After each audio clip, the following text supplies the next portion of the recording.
Welcome to Pathways to Success at PGCC. And now here's your host, Professor G.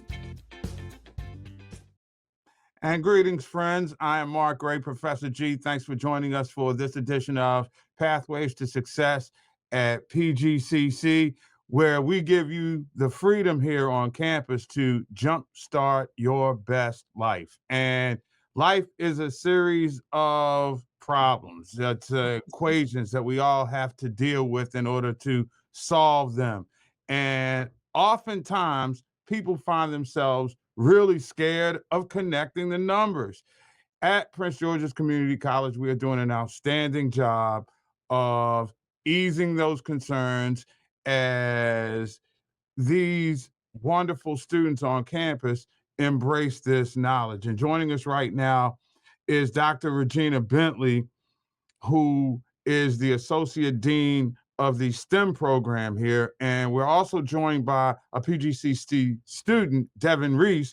But Dr. Bentley, I want to start with you because I'm that classic student who probably gravitated towards fine arts because he's scared of the numbers, trying to put it all together, the formulations and the equations.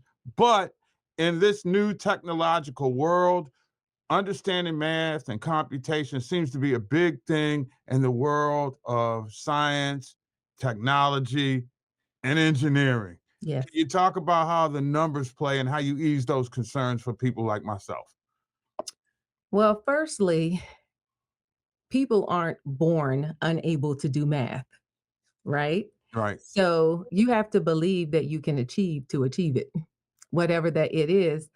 And unfortunately, in society, it's okay to make statements like, oh, I'm not good at math. Nobody goes around talking about, oh, no, I can't read, or I'm not good with reading comprehension. So I think we need a shift in our thinking as it relates to mathematics. And I firmly believe, and I try to instill in my students, whatever you feed will grow. If you feed your thirst for math, then your ability to do math will grow. And my hope is that we start feeding that thirst early on. So by the time students get to the college level, they're excited about math. But unfortunately, that it hasn't been the case. So my hope is that we begin to shift the narrative.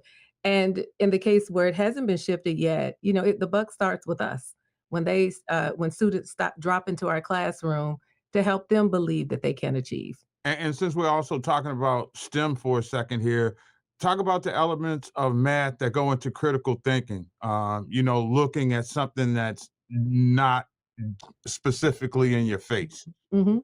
So oftentimes, like students that sit in my class, if we're teaching how to solve quadratic equations, and they're like, why do we need this? When am I ever going to use this in life? Our statements of that sort. It's not necessarily that particular skill, like factoring that quadratic equation. You ain't gonna go into the bank and they say, well, you got to factor that equation or put it into the quadratic formula before you can get some money out. But the thinking behind the skill, like being able to follow a process, that's what I want to see students walk away with. That critical thinking behind the scenes that goes into solving a particular equation. I tell my students every problem that you encounter tells a story. It's its own unique story. You don't always do things the same way. You have to look at what's given in that piece of the story, and then make a choice on how to proceed to get to the solution. I want to talk to Devin for a second here. Let's talk about your thoughts coming into a program. A big picture though. What were you as you come to college? What are your thoughts about math? Did you really think it would be a significant part of the rest of your life? Honestly, no, I didn't think so. But now that I'm in college, I realize you do math every day, so it's still gonna be a part of your life no matter what you do. So, how has being a part or learning in the PGCC math or STEM program helped you along those lines? Um, Honestly, I don't even know, but I feel like it's definitely made a difference because back when I was in like high school, I didn't really take math that seriously because I knew that I would still be able to pass. But now here, I know that like the professors, they're not just gonna pass you. You actually have to work to get your grade. And how does that help you grow? Were there any phobias or fears that you had just by sitting down and, you know, dealing with the process, computations and analysis, so to speak? No, I don't think there were any phobias, but I do think it's helped me grow because it it teaches me like responsibility. Like I can't just sit back and like not do anything. Like I have to do something or else I won't get anywhere.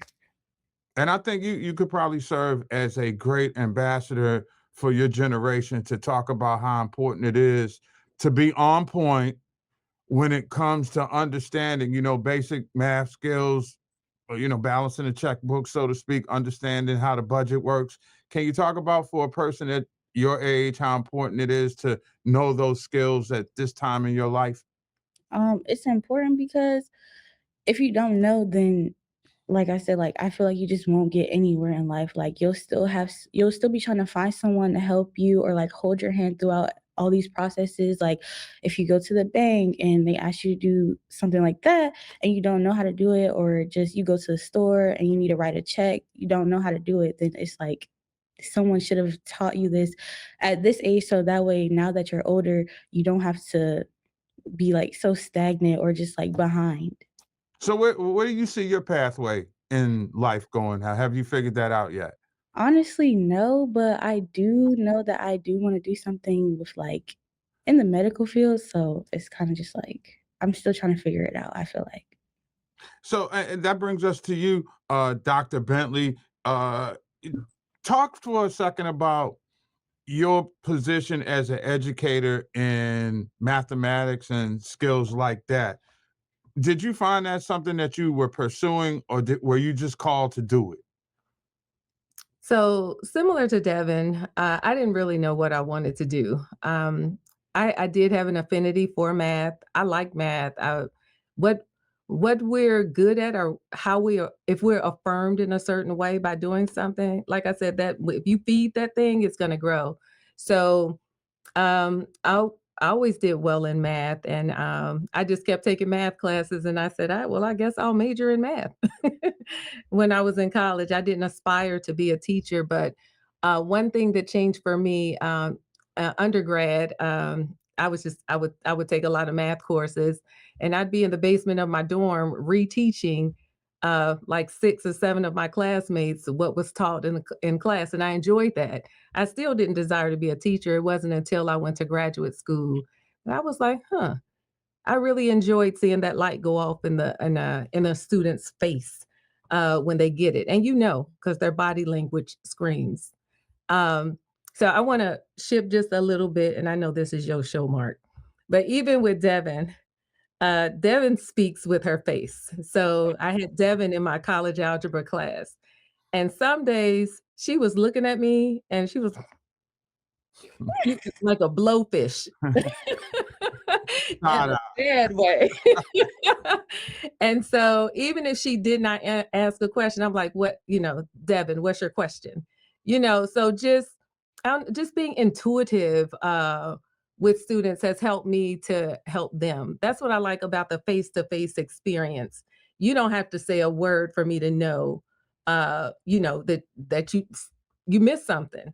And the thing I loved about Devin, we had to grow in our relationship because I am intrusive. I am an intrusive instructor.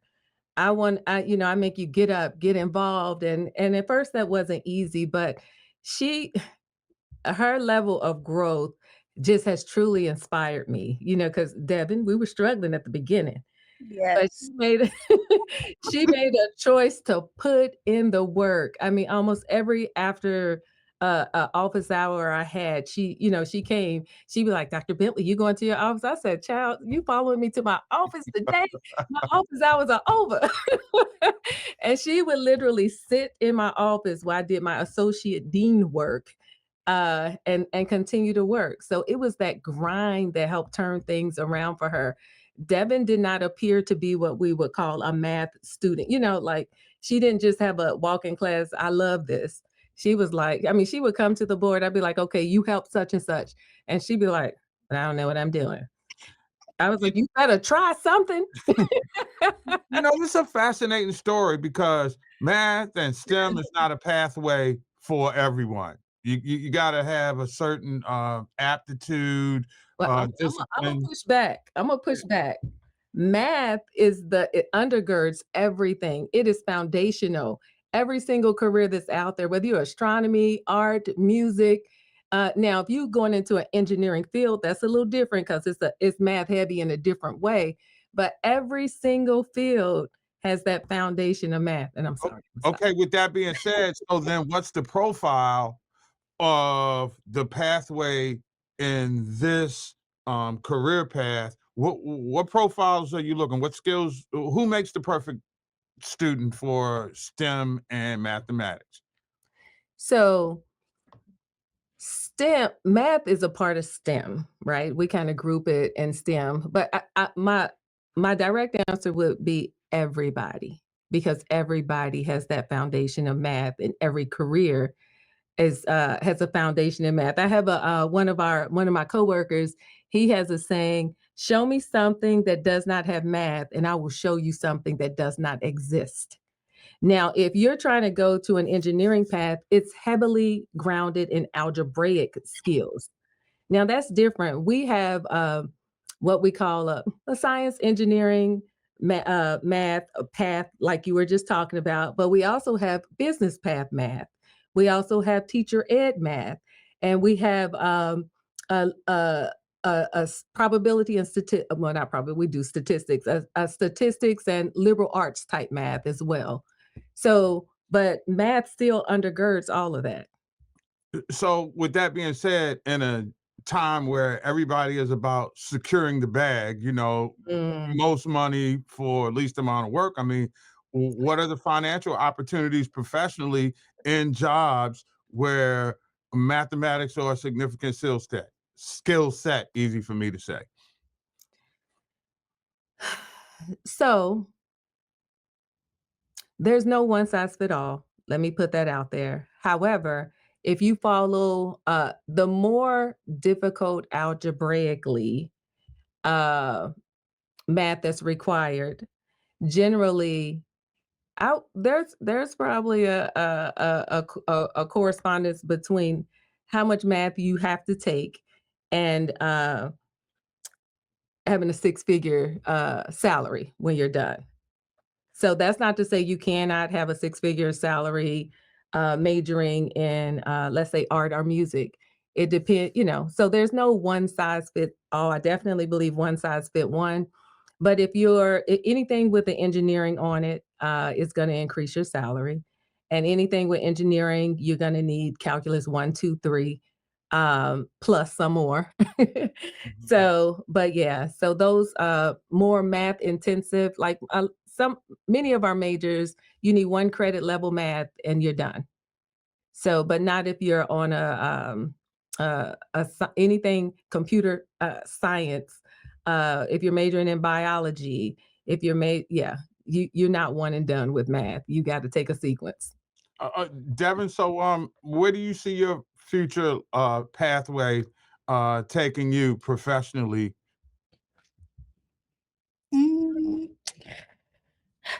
Future pathway professionally, I think I'll be somewhere where I can be able to help others and honestly be in a position like Dr. Bentley where I'll be able to teach someone else and see that joy in their face when, like, if they don't understand something, then I can explain it and then their face just lights up, like she said. Like I like in her class when she's asked me to like help other students, I've seen that in them. Like I had a friend and we were kind of on the same level and I was helping her and like when she understood, like her face, like it changed and like that made me happy because I'm like, okay, I actually can do something to help other people.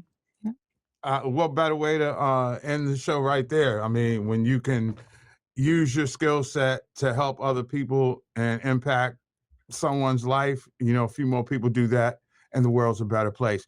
Dr. Regina Bentley is the Associate Dean of STEM here at Prince George's Community College. Best of luck to you, Devin Reese, one of Thank our you. outstanding young owls. And I'm Professor G. Mark Gray. Thank you so much for joining us today on Pathways to Success at PGCC.